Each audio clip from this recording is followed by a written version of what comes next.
السلام عليكم ورحمة الله وبركاته. اخباركم ايه؟ ازيكم يا احلى اخوات في الدنيا؟ عاملين ايه؟ يا رب دايما تكونوا بخير. هنقدم مع بعض النهاردة منيو اكلات الاسبوع اللي هتسهل على كل ست بيت ما تفكرش وتحتار هنطبخ ايه بكرة. يلا بينا نشوف الفيديو، بس قبل ما نشوف الفيديو ما تنسوش اللايك والشير علشان الفيديو يترفع، واللي لسه ما اشتركش في القناة يضغط على اشتراك ويفعل الجرس على الكل علشان يوصلوا كل وصفاتي اول باول.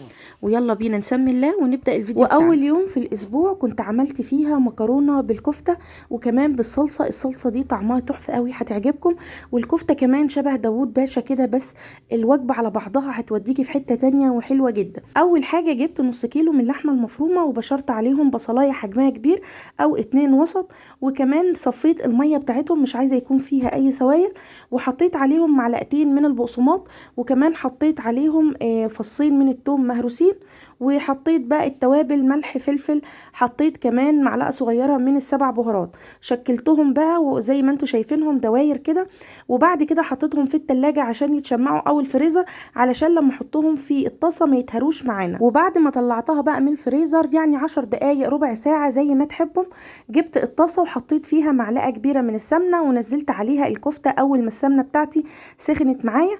وفضلت ان انا اول حاجة هديت النار علشان الكفتة بتاعتي ما تتلسعش مني وتاخد لون غامق بسرعة.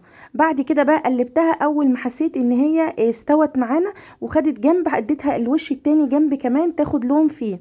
بعد كده طلعت الكفتة بتاعتي وكانت نص سوا. في الطاسة اللي انا حمرت فيها الكفتة هحط بقى بصلاية كبيرة هشوحها، هنزل عليها بجزراية صغيرة انا فرماها فرم ناعم، كمان هنزل عليها بفلفل اخضر، ممكن تحطي فلفل الوان، كمان هحط فيهم فصين توم يكون حجمهم كبار، وبعد كده هحط معلقتين من الصلصة وهسيبهم بقى يتشوحوا مع بعض، وهنزل بالطماطم بتاعتي. اول ما تتسبك معايا الطماطم هحط بقى الملح، هحط الفلفل كمان، هسيبهم بقى لغايه ما يتسبكم. لو لقيتها ناشفه بزود شويه ميه صغيره وبحط فيهم الكفته، هسيب بقى لغايه ما الكفته تستوي فيها. هكون مجهزه بقى المكرونه بتاعتي مسلوقه، وبعد كده هاخد كميه اشيلها على جنب واحط بقيه الصلصه على المكرونه علشان ما تبقاش الصلصه كتير، وبعد كده لما اعوز ازود. الفيديو ده عندكم موجود تحت، انا هسيبه لكم في الرابط لو عايزين تشوفوه، هتلاقوه في صندوق الوصف. وصندوق الوصف اول ما تضغطوا بس على عنوان الفيديو هيفتح معاكم وهتلاقوا الفيديو بالتفصيل. ممكن طبعا تحمري بطاطس جنبها، انا حطيت بطاطس شيبسي، حطيت مخلل، وجبه كانت حلوه قوي. ده كان اول يوم. اما تاني يوم في الاسبوع كنت عامله فيها لحمه مسلوقه وعملت منها كمان ملوخيه. انا جبت الحله وحطيت فيها معلقه من السمنه وحطيت اللحمه بتاعتي اول ما سخنت علشان تتشوح معانا. اهم شيء تكون السمنه سخنه علشان ما تنزلش ميتها. بعد كده بقى حطيت عليها بصلايه، حطيت طماطمايه، حطيت ورق لورا، حطيت حبهان، رشه من جوز الطيب، وقلبت كل ده مع بعضه وشوحت اللحمه فيها. نزلت بقى عليهم بالميه السخنه، وكل ما تتسلق معانا لو طلع ريمه او اي حاجه بكون شايلاها من على الوش لحد بقى ما تبقى اول ما تدخل معايا على السوا. بحط الملح بتاعها، بحط كمان الفلفل. سبت اللحمه لحد ما استوت واخدت من الشوربه بتاعتها، وعملت بقى الملوخيه الخضراء دي. الملوخيه دي انا مفرزاها ان شاء الله لو عشنا وبقالنا عمر السنه الجايه نفرزها مع بعض. عملت كمان معاها رز بشعريه، حطيت مخلل وحطيت طبعا من الشوربه. ممكن تعملي كمان شوربه لسان عصفور لو حابه. بجد الوجبه دي بتبقى حلوه قوي للولاد لانهم بيعرفوا ياكلوا بقى الرز مع الملوخيه، بتبقى حلوه قوي. دي كانت وجبه تاني يوم. اما بقى عن وجبه تالت يوم في الاسبوع، دي وجبتي المفضله. اكيد من فيديوهاتي عرفتوا ان انا ما بستغناش عن السمك في الوصفات بتاعتي. عملت بقى السمك المقلي، هسيب لكم في صندوق الوصف وصفة السمك المقلي وكمان الرز الصيادية. بتمنى حضراتكم تدخلوا وتشوفوا جولة كده في القناة وتشوفوها. كمان عملت جنبيها بقى، كنت نزلت السوق ولقيت الجمبري الصغير ده بس كان طعمه حلو قوي، فانا قلت تغيير يعني، والمرة الجاية بقى نبقى نجيبه كبير ان شاء الله.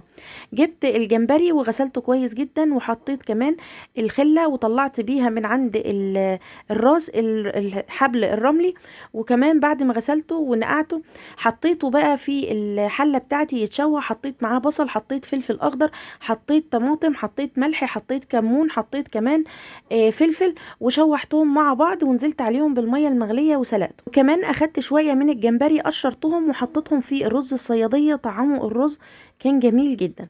عملت كمان السلطة الخضراء، حطيت بقى مخلل، ممكن تحطي جرجير، تحطي بصل اخضر، اللي يعجبكم. الوجبة دي بتبقى متكاملة اصلا وبتأكل اكتر من اي وجبة تانية. ودي كانت وجبة تالت يوم في الاسبوع. لو جينا الرابع يوم في الاسبوع، كنت عملت فيها الكشري المصري، بس كنت عاملاه في حلة واحدة. انا كنت مصوراه قبل كده في الفيديو اللي فات، فحبيت ان انا مصورهوش تاني، حطيت لكم على طول الفيديو. روعة وحلوة قوي، كمان بيسهل عليكي وقفتك في المطبخ. انا جبت البصل حمرته كله، وبعد كده اخدت زيت البصل حطيت فيه الشعريه، وبعد ما اتشوحت معايا نزلت بالرز. نزلت كمان بالعدس بجبه اللي كان منقوع، وحطيت كمان المكرونه، وشوحت كل ده لغايه ما سخنوا معايا جدا.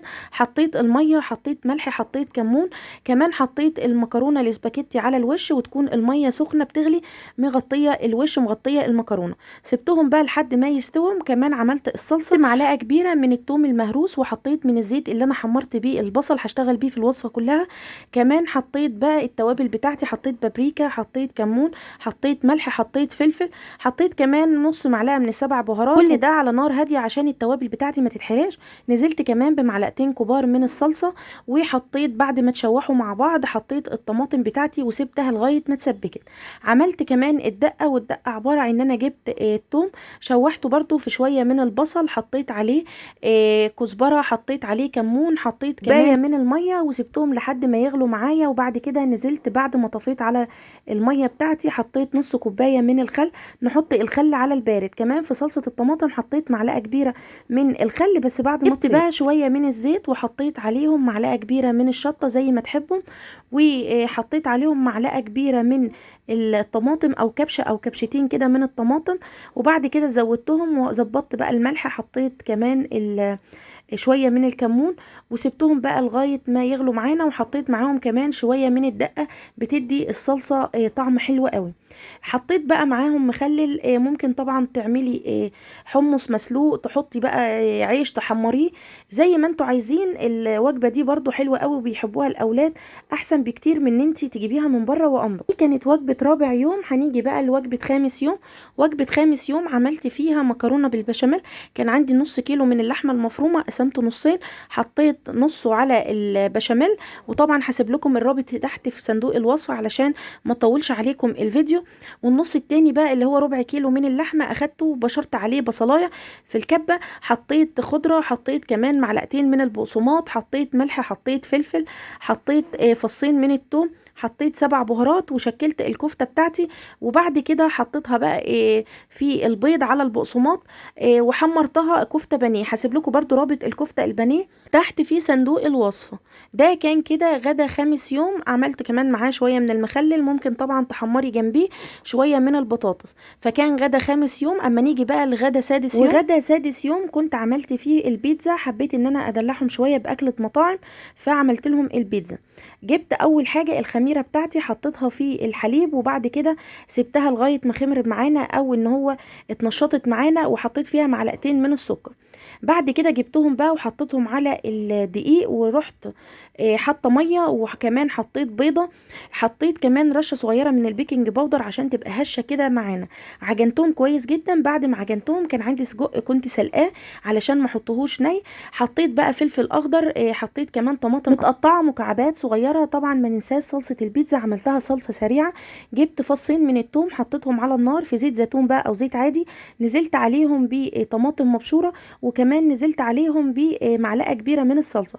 سبتهم بقى يتسبكهم كده، وحطيت عليهم نص معلقه من الزعتر، حطيت ملح، حطيت فلفل، سبتها لحد ما اتسبكت. وبعد كده سبتها لغايه ما تبرد، وحطيت بقى الجبن، وحطيت كمان الزيتون على الوش، وحطيت فلفل اخضر على الوش وطماطم يعني علشان الجبنه ما تنشفش معانا. وحطيتها في الفرن. حطيت معاها كمان بقى بطاطس شيبسي، حطيت الكاتشب مخلل. ودي طبعا الوجبه اللي بيفضلها كل الاولاد والكبار كمان. هنيجي لسابع يوم في الاسبوع، وهو اخر يوم في الاسبوع. عملت فيه لوبيا باللحمه.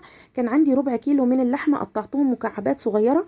كمان جبت البصلايه، وبعد ما شوحتها حطيت فيها اللحمه علشان تتشوح معانا، يعني اول ما اصفرت معانا ما اتحمرتش يعني تحمير كامل. حطيت كمان فصين من الثوم، نزلت بالطماطم وسبتهم بقى يتسبكوا مع بعض.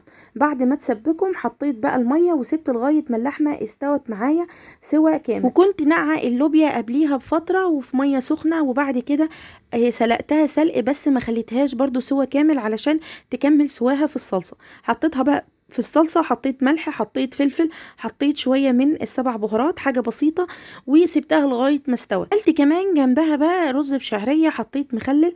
طبعا الوجبة دي برضو الأطفال بيحبها، علشان أنا أولادي أكتر حاجة بيحبوا ياكلوها الرز، هم أطفال أو مكرونة، فبتلاقوا إن أنا أعمل وصفات بالعيش قليلة، بس إن شاء الله برضو ندخل لهم برضو وصفات تكون اقتصادية وكمان بالعيش، علشان حاجة بقت غالية نار. ومش معنى كده إن احنا نحرم نفسنا أو نحرم أولادنا، هم برضو ملهمش ذنب، هم عايزين جسمهم يتبنى ويتبنى صح. فاحنا هنحاول ان احنا برضو نعمل حاجات اقتصاديه، يعني مثلا بدل ما نعمل الكيلو اللحمه هنجيب ربع كيلو نحلي بيه الاكل، او نص كيلو على حسب عدد افراد الاسره، ونعمل لهم برضو وجبات متكامله تبني جسمهم. دي كانت اخر وجبه عندي. وكمان بعد كده عملت لهم بقى الحلو بتاعنا كان بطاطا بالبشاميل. هسيب لكم برضو الرابط علشان الفيديو برضو ما يبقاش طويل على حضراتكم. الوصفه دي جديده وسهله بس طعمها روعه جدا، ان شاء الله تعجبكم وانا متاكده انها تعجبكم. خلاص الفيديو بتاعنا خلص، يا رب ينول اعجابكم والوصفات تنول اعجابكم. وما تنسوش بقى اللايك، علشان اللايك هو اللي بيرفع الفيديو ويشوفوا عدد كبير من الناس والكل يستفيد بيه، وكمان القناه بتاعتي تتشاف. انا عارفه ان في قنوات كتير بتقدم الافضل كمان، بس انا بحاول ان شاء الله نبقى على قد المستوى معاكم وبيكم باذن الله، وان شاء الله نقدم الافضل. كمان اللي لسه ما اشتركش بقى في القناه فضلا وليس امر، يضغط على اشتراك ويفعل الجرس على الكل، علشان كل ما اقدم وصفه توصله اول باول. والسلام عليكم ورحمه الله وبركاته.